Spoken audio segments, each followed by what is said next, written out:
الرحمن الرحيم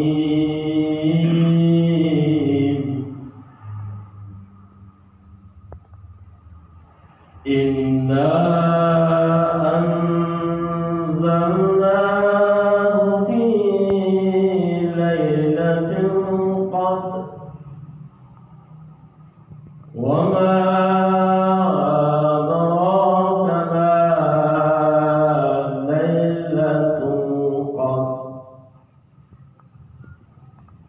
ليلة القدر خير من ألف شهر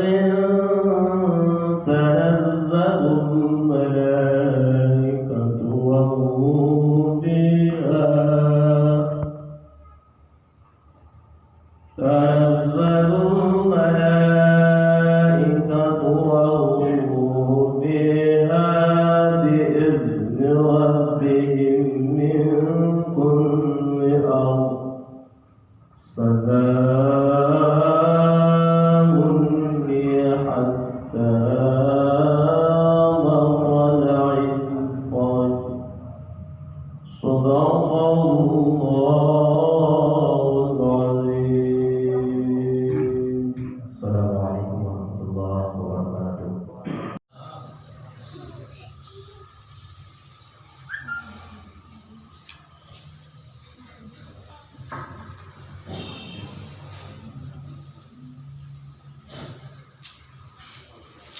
السلام عليكم ورحمة الله وبركاته. Assalamualaikum warahmatullahi wabarakatuh. Alhamdulillahil wahdah la syarika lah alladzi lam yalid wa lam yulad wa lam yakul lahu kufuwan ahad.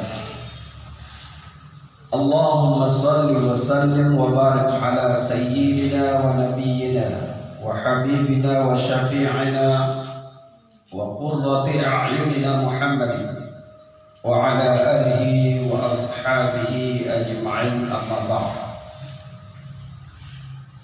Alhamdulillah,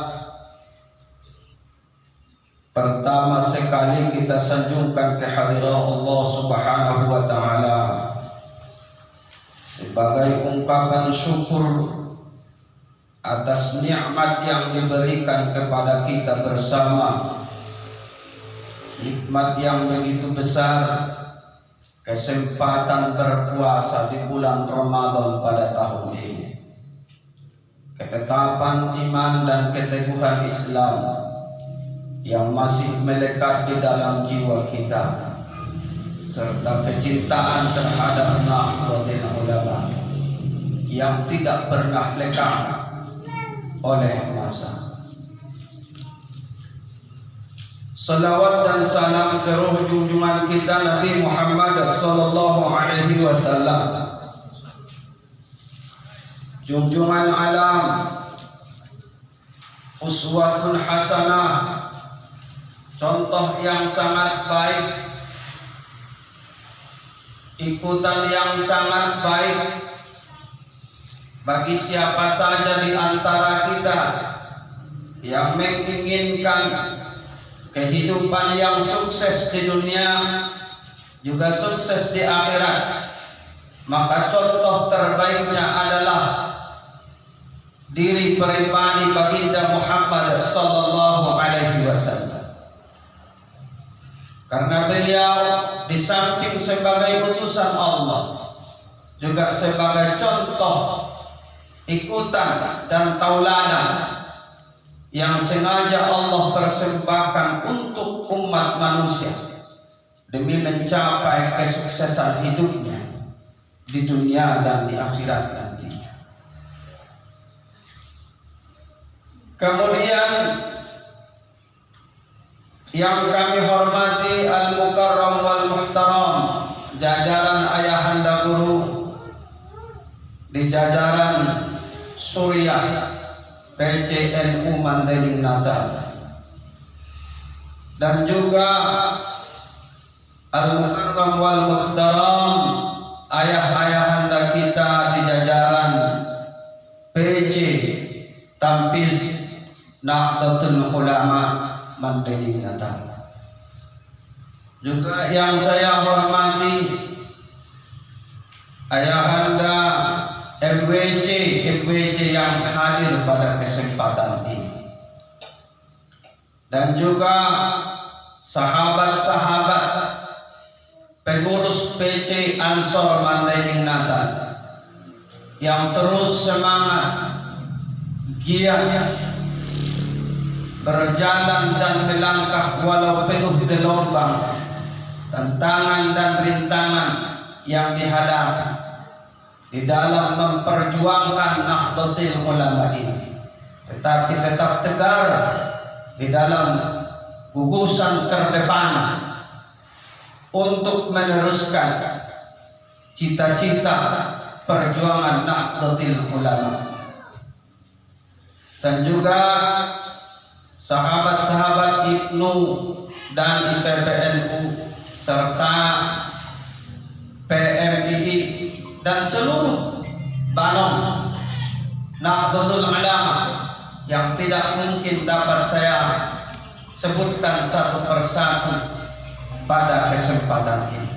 Dengan tidak mengurangi rasa hormat kami, kita semua yang hadir pada kesempatan Harlah Ansor yang ke-87 ini, sekaligus acara buka bersama di kantor PC Nahdlatul Ulama Mandailing Natal.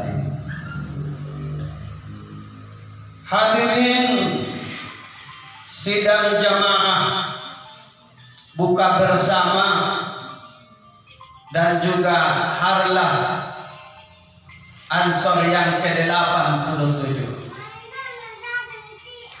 sebagai topik kajian kita dalam kesempatan ini, yang saya harapkan juga bisa menjadi inspirasi bagi kita semua, khususnya bagi Ansor, terkhusus bagi Ansor, karena Ansor yang ulang tahun merayakan hari lahirnya pada saat ini yang ke-87. Ayat ini sesungguhnya ayat yang sangat mengedukasi kita semua, karena isinya penuh dengan edukasi yang langsung dari Allah Subhanahu wa Ta'ala, yang tanpa ada perdebatan di dalamnya, yaitu surah Al-Baqarah ayat 183 yang berbunyi, ya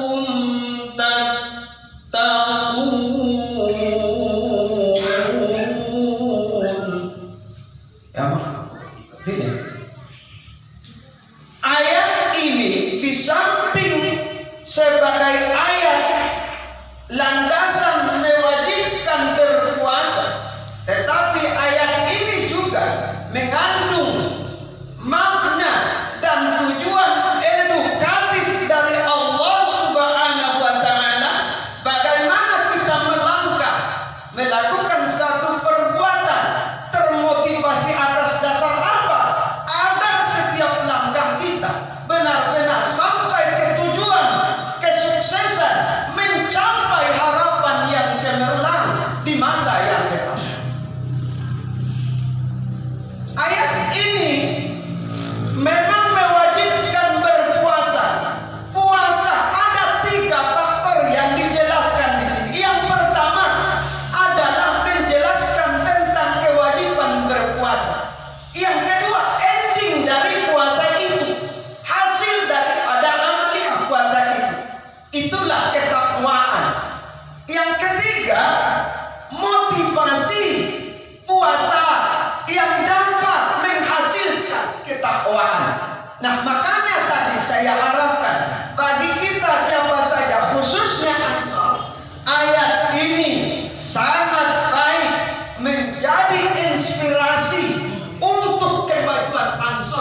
depan. Berlangkah dengan motivasi apa? Lalu dijalankan dengan bagaimana? Barulah tercapai endingnya apa? Tentukan endingnya apa? Langkahnya apa? Dan termotivasi daripada apa? Makanya Allah sudah menentukan dengan motivasi begini, amaliyah yang begini, maka endingnya akan begini. Harus jelas melangkah, jangan samar-samar.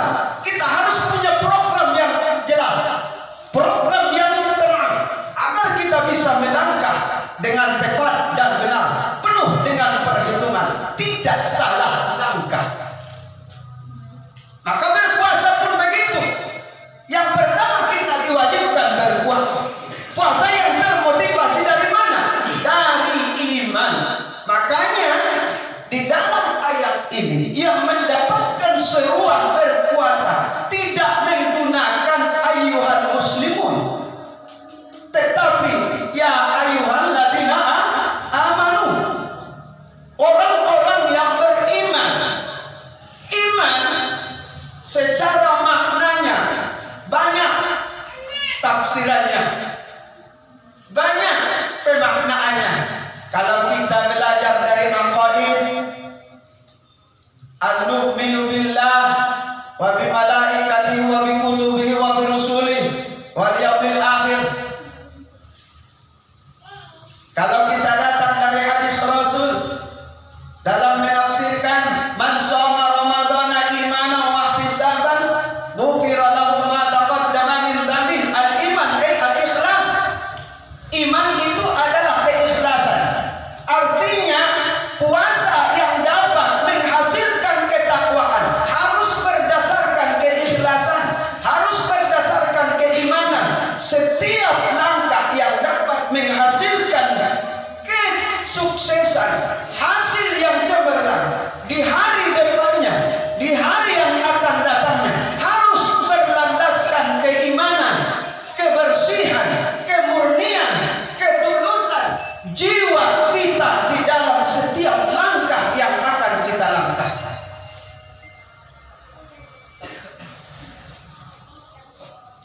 Makanya kalau sesuatu melangkah dengan tanpa iman, diibaratkan bagaikan mobil tidak bersepir. Iman ini kendali utama dalam kehidupan kita. Keyakinan yang teguh yang menumbuhkan jiwa yang bersih, jiwa yang murni, sehingga menumbuhkan niat yang tulus, yang benar, yang ikhlas kepada Allah Subhanahu wa Ta'ala, maka akan mendapatkan amaliyah yang menghasilkan hasil yang cemerlang di masa depan. Itulah ketakwaan. Kalau manusia hidup tanpa iman, bagaikan mobil tidak bersepir. Ini sudah ada syairnya di zaman tahun 80-an. Manusia tanpa iman bagaikan mobil tidak bersepir. Kalau manusia hidup di dunia, melangkah di atas dunia, melakukan aktivitas di atas dunia dengan tanpa landasan, tanpa patokan, tanpa fondamen, tanpa keimanan, tidak ubahnya bagaikan supir, bagaikan mobil tidak punya supir, akan mudah oleng, yang akhirnya akan terjungkir, tidak akan ada keselamatan dan tidak akan sampai kepada tujuan yang sesungguhnya. Maka ansur pun ketika melangkah, jadikan momen arah ini mengembalikan langkah kita kepada langkah awal di mana ansur ini diciptakan, ansur ini dijadikan, dimunculkan oleh para guru-guru kita, para kiai-kiai kita, adalah dengan landasan keyakinan yang teguh, akidah yang benar dalam landasan akidah Ahlus Sunnah wal Jamaah. Dimotori dengan keyakinan yang teguh, baru berjalan. Shoma, berpuasa. Puasa itu apa sih? Puasa itu kalau secara lugat imsak, menahan diri. Asal menahan itu shoma. Tapi yang dimaksud di sini al-imsakun nafsi,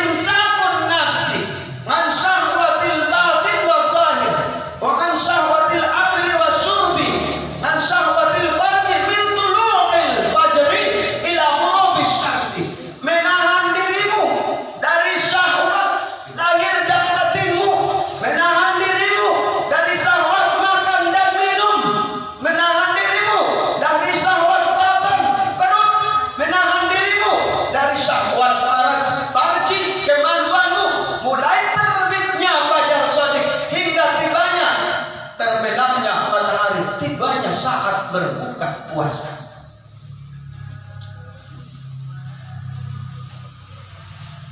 Di dalam berpuasa ini, di mana di bulan Ramadan yang diwajibkan kita berpuasa, Allah mendidik kita secara langsung. Di bulan Ramadan ini umat Muhammad yang menjadi pendidiknya adalah Allah Subhanahu wa taala. Kenapa? Karena puasa itu pada dasarnya adalah amaliyah sirriyah, amaliyah batiniyah. Kenapa dikatakan demikian?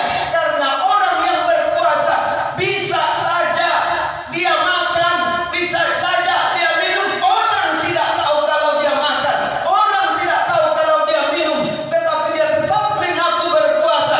Tetapi dengan didikan puasa, karena sudah dikatakan menahan dan berlandaskan, termotivasi dari iman dan keyakinan serta niat yang tulus tadi, maka walaupun tidak ada yang melihat, minuman banyak di rumahnya, makanan banyak di hadapannya, tetapi rasa lapar dan dahaga tetap dia tahankan karena berkeyakinan kepada Allah Subhanahu wa taala. Keteguhan keyakinan tadilah yang membuat dia menahan diri dari keinginan makan dan minum yang banyak terhidang di hadapannya. Banyak minuman, banyak makanan, tetapi dia tahan. Sekiranya dia mau, tidak ada orang yang tahu. Kalau dia sembunyi, dia makan, tidak ada orang yang tahu. Kalau dia sembunyi, dia minum, tidak ada orang yang tahu. Dia bisa saja mengaku berpuasa. Tapi karena sudah dilandasi oleh keyakinan yang tadi, iman tadi, ketulusan tadi, keikhlasan tadi, maka tidak menggoyahkannya walau tidak ada orang yang melihat. Tapi dia yakin bahwa Allah tidak pernah luput dari pantauan, memantau dirinya. Dia tidak pernah luput dari pantauan Allah Subhanahu wa taala, walau sedetik pun, walau satu gerakan pun dari gerakan kehidupannya.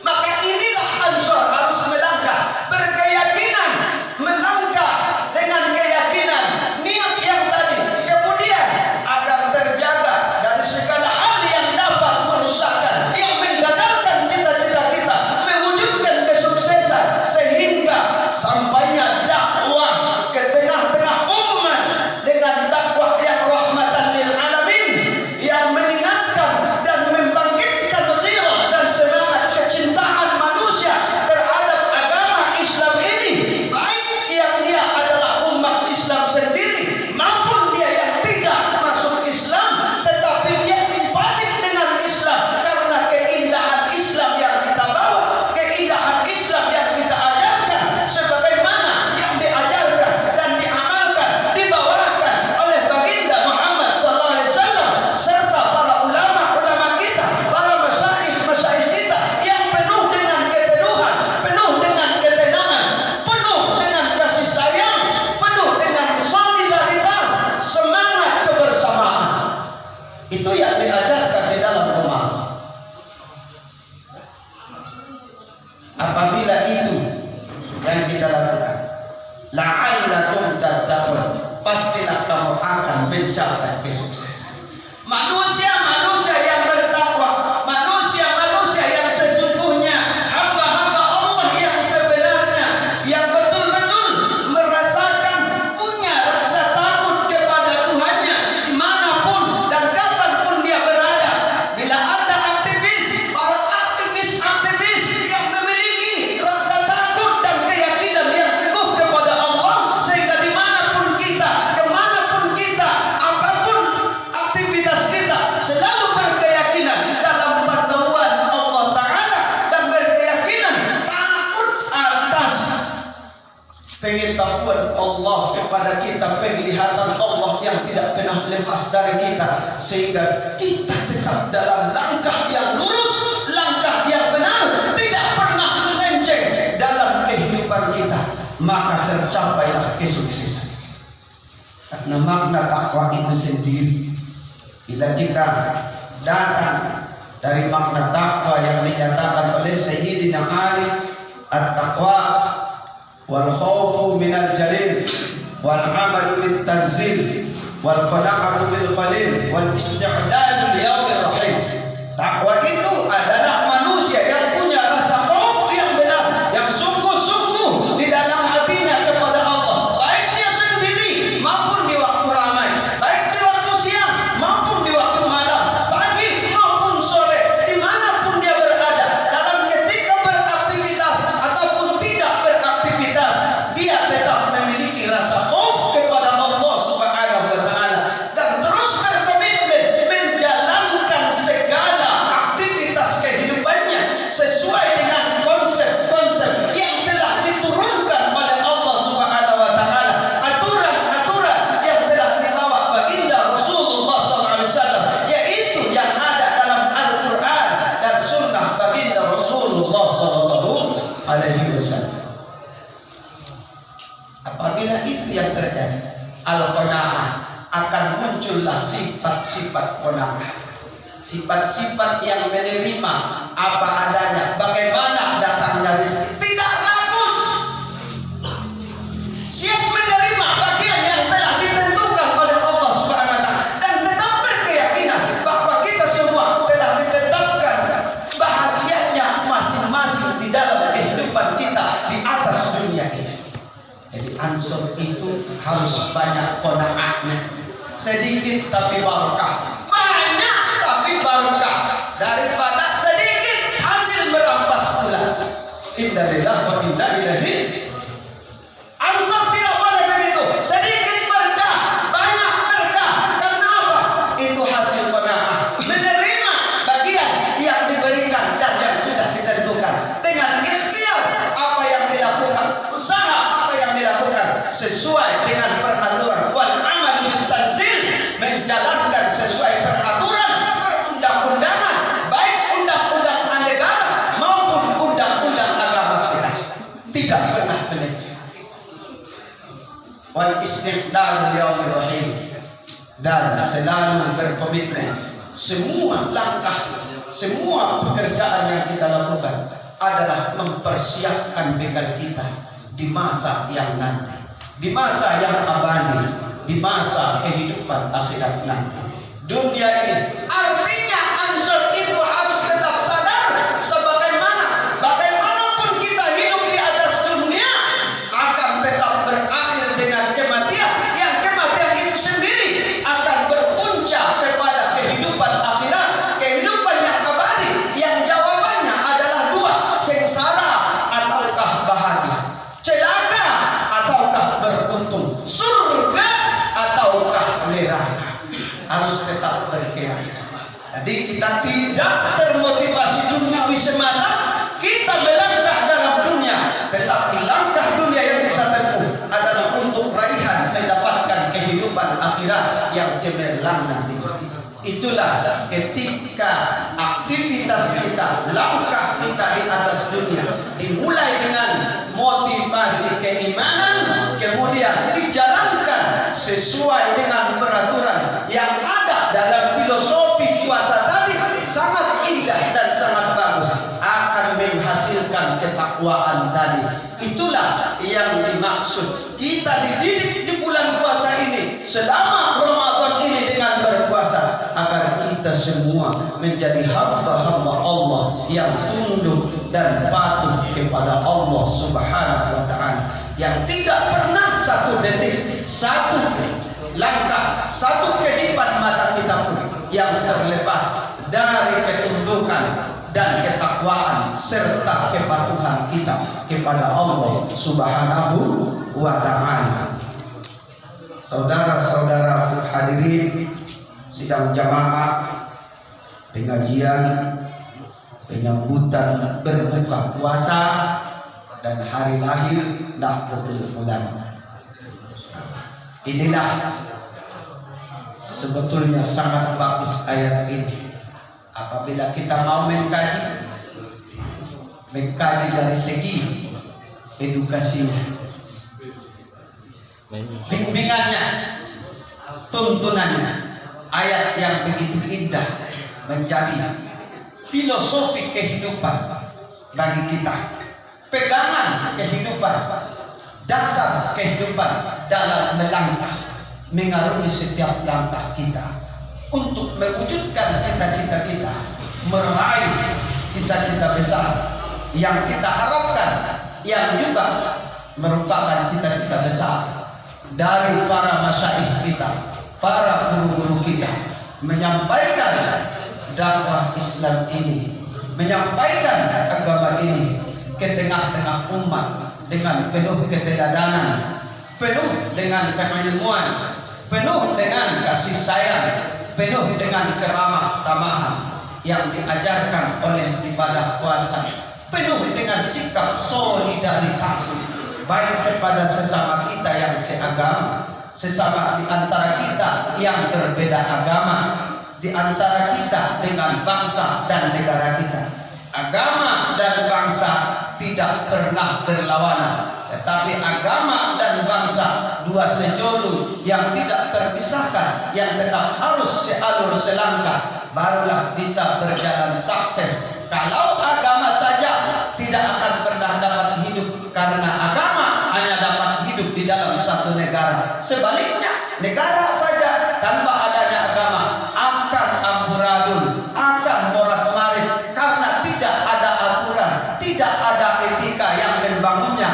Maka oleh karena itu akan terjadi kebincangan bila salah satu saja di antara yang dua ini hilang, maka kedua-duanya harus seiring sejalan, selangkah untuk mewujudkan kemakmuran manusia, kemakmuran Indonesia, rakyat Indonesia, tercapainya cita-cita kemerdekaan bangsa Republik Indonesia ini yang diharapkan oleh para pendiri bangsa, termasuk para sesepuh kita di Nahdlatul Ulama. Ini harus kita tetap. NKRI itu harus kita pertahankan.